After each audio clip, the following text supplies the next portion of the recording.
Everybody, can you see that we are live? Hey, I am Penda James, and I just want to welcome you all to the Resilience Project. And what we are doing is we are giving people tools to help them remember how to be resilient when they forget. And we are trying to remind ourselves that when times get tough, we can always bounce back. Today, I have some special guests. This is a really special conversation. If you don't know me, my name is Penda James. I'm a scribe coach, and what I do is I assist people to get unstuck, execute their goals, and inscribe their legacy. And so today, I'm talking to Kian Furnace and Reshockie Furnace. I was about to say Reshockie Flack. Take it way back. This is a special story of love and healing that you are about to hear. Life after the snap. So I cannot wait. Let me tell you how I met them. We are graduates of Wilberforce University, Suo Marte. I have a special relationship with Kian because I was on stage with him in plays, and we had some really sandpaper moments growing together. And so I want to really bring to the table somebody that y'all need to meet, because you need to understand what it's like to live after life has knocked you down. So let's get right into this conversation. Is there something that I didn't say about y'all that you want our viewers to know? Tell them now. Well, we just recently purchased this home that we're in now, so we've been extremely blessed. You know, that's not everybody's reality with COVID and things that have happened to people's incomes during this time. So we put that for granted. And we just celebrated our 4th wedding anniversary. Yay! So that is, this fall is very special. As we get into the conversation, this has been a very redemptive and restorative season, and it's a season that brought us together. So, yes. Okay. We're fall love babies. As well, so Oh yeah, I saw on the post about the twin birthdays, and I learned a lot about twins. When your birthday was coming, I learned a lot about twins. One half of that dynamic duo, the band's leader. Twin brother redefined package deal. Package deal usually is talking about the kids. Yes. I got him and his twin brother in the deal. I love it. I want to add that we're honored. We are truly honored. I'm honored that you feel like this is a safe place for us to have this conversation. I have witnessed it from the sidelines, just watching, and I've known some parts of your story, but for you to share it with me and share it with our friends who may watch, thank you, for trusting that this is a safe place to have a sacred conversation. So I'm grateful for that. So Kian, I want you to tell us, what does it mean to live life after the snap? Well, let me give everybody a little background. I was, boys say this is my final and best and second shot at love. My first marriage ended mystically. Basically, my first wife left me, and I got that message from a phone call, and I was instantly. And there was some other, circumstances around it, but it just felt like the world came crashing down on me, and I felt alone and lonely, and I needed a place to deposit all of the pain that I was feeling. So I started a Facebook page just for poetry. And I kind of had some self-talk going on and saying that every time I felt down, I would write about it. And then it turned into just taking my mind off of it by just writing about songs, writing about other people's experiences, writing about wishful things that I also hope to,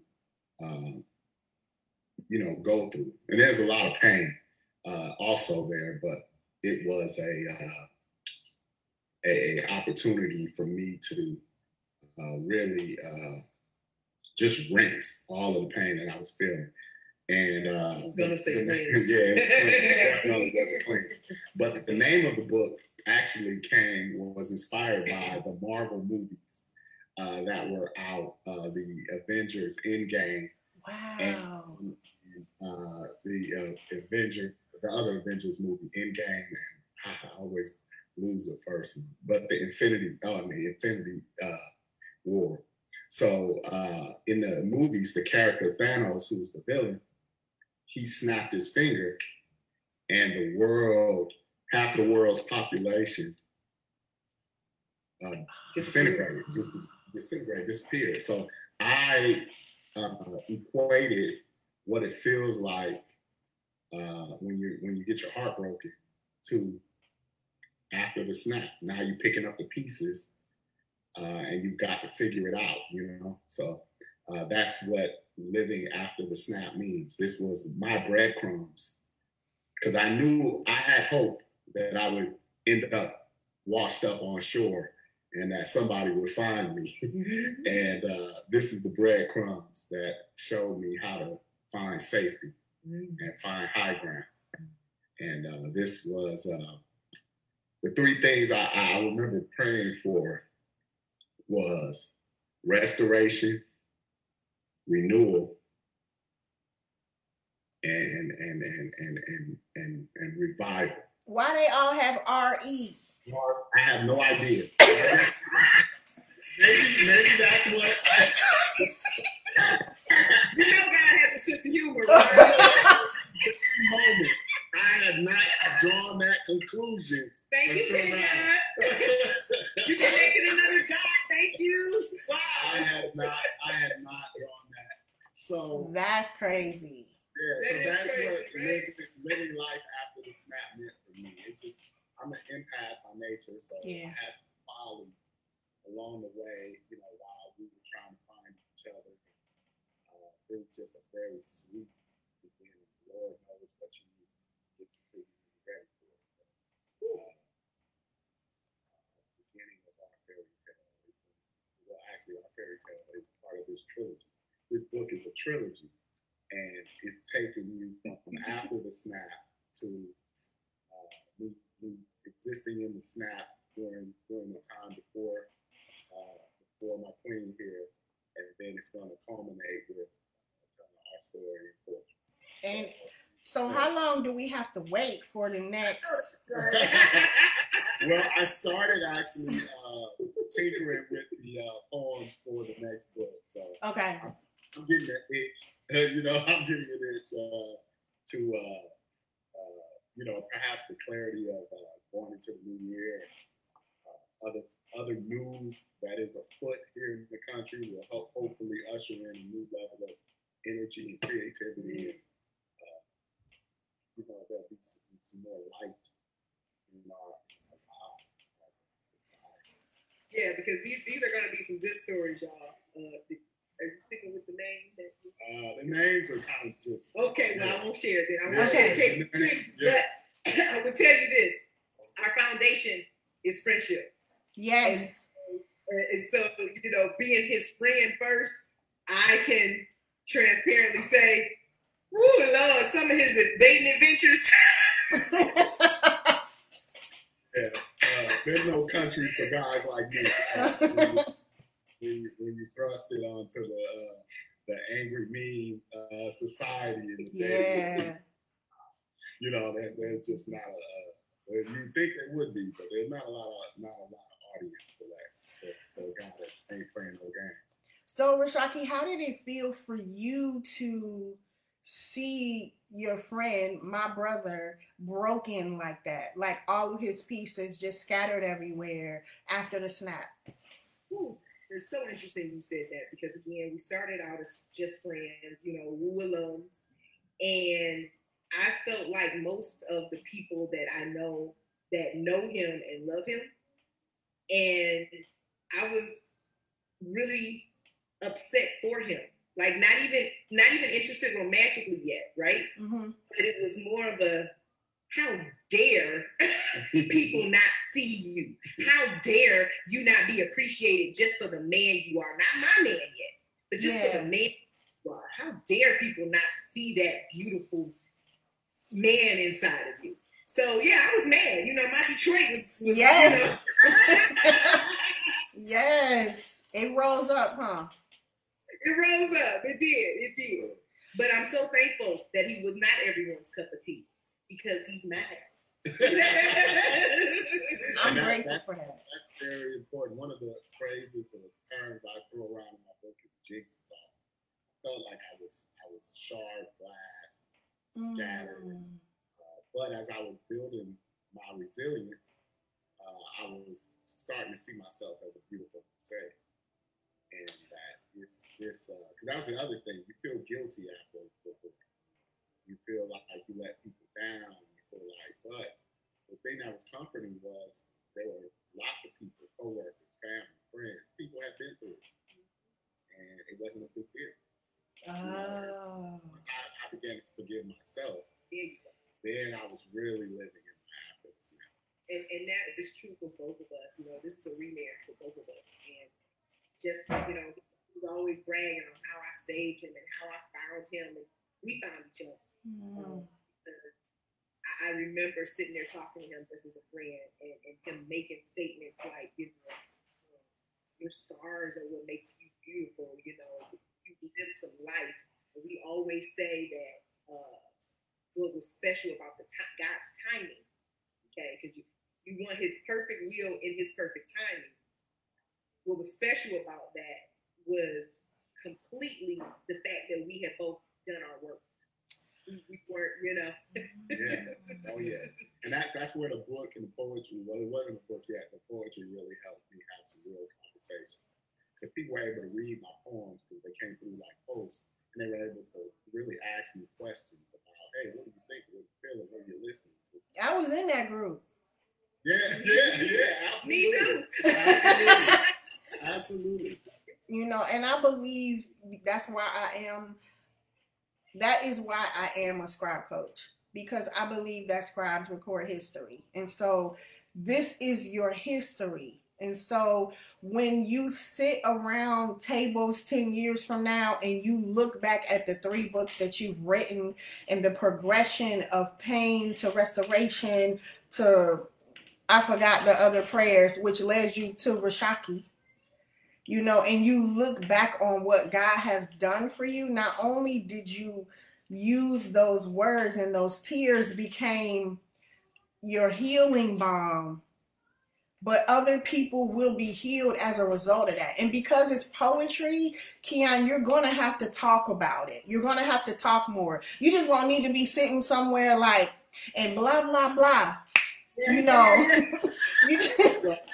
I've had people in ministry say that this is a whole ministry to men who are showing up broken and don't have a way to get it out. I actually have a classmate of ours from Wilberforce. He reached out to me. He was going through a similar thing. He is now become writing. That's awesome. It is. It is your ministry. Because if you think about, you started this group, it became a ministry for us. You know, and so even though in that time, like you were writing and it was just a way for you to be cathartic, it has become something tangible, which now you can then share with somebody else. Bruh, this is how I made it through.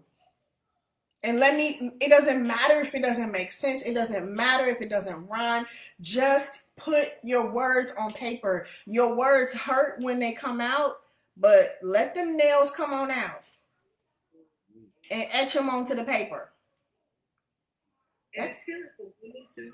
You know, I've had several friends reach out to me and say it is so refreshing to hear a man be that honest about what he was and his pain, that they hurt in love and everything else as well. So don't take for granted, you know, that it's also been restorative for a lot of women. That's awesome. I mean, and y'all together being a part of the ministry too, because you're showing people that there is love after love when it hurts you. Mm-hmm. Mm-hmm. Yeah, absolutely. Look, don't get me, look now, I'm crying. So how has the snap been a thread throughout your life? So maybe the question is, how has the snap been a thread throughout your relationship? I like the other part too, because that's also, I can tie it to the relationship. It's been a thread in life because I know that you can survive. I feel like I can survive anything. And I know the prayers that were put in my heart from child that I then recited to myself, and the conversations that weren't even formal, but just conversations. I can tell you, I was living in Charlotte during the time of this book, and I walked a lot. And walking was clarity. Walking was my time with the Lord. I was able to be out in His elements, and I was looking. I was fascinated. I was fixated on finding more good to come out of this than the bad that existed. And that is how I'm approaching everything. Even as in our relationship, a bad day is a bad day, but it doesn't have to be a bad week, a bad month, or a bad year. It's just a time, and then we'll move past it. And we've got to, one of the things I really, if nothing else, I'm self-aware. I always say that. I'm self-aware.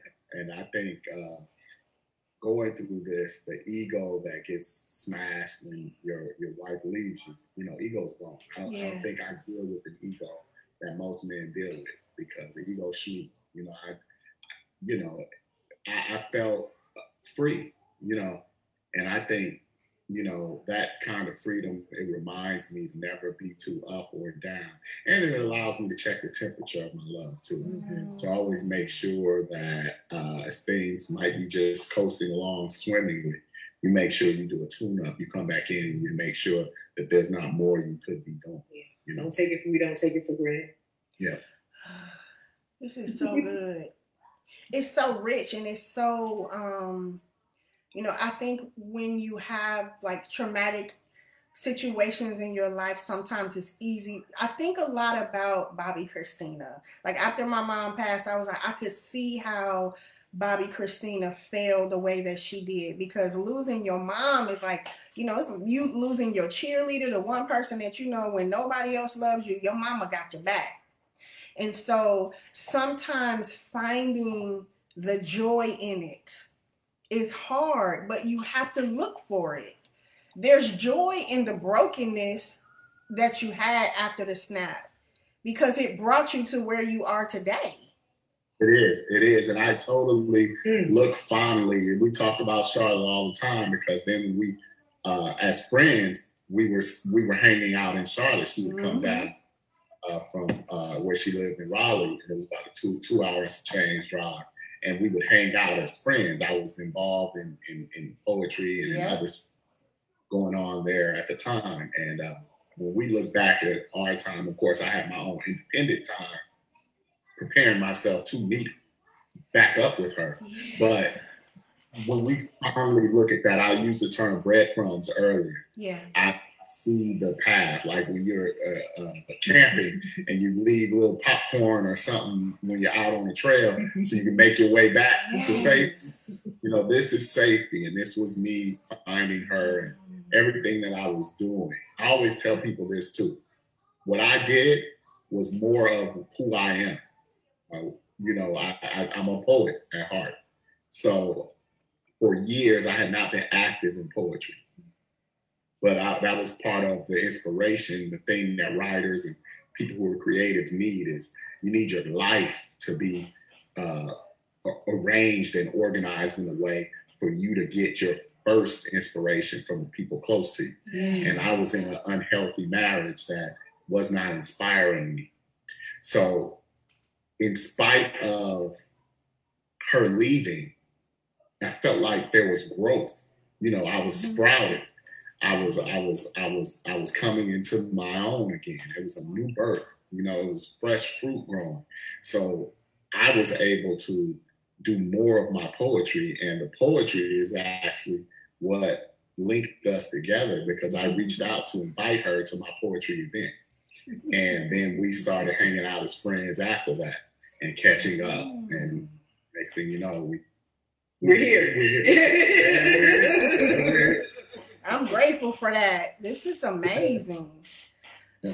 It's just so powerful. Like when you talk about breadcrumbs, you talk about the mosaic, like it's just amazing. I'm watching, okay, so I'm kind of distracted because I'm watching the Facebook stream, but I don't see y'all. So if you come back and you watch the stream and y'all don't see yourself, we doing this again. Okay.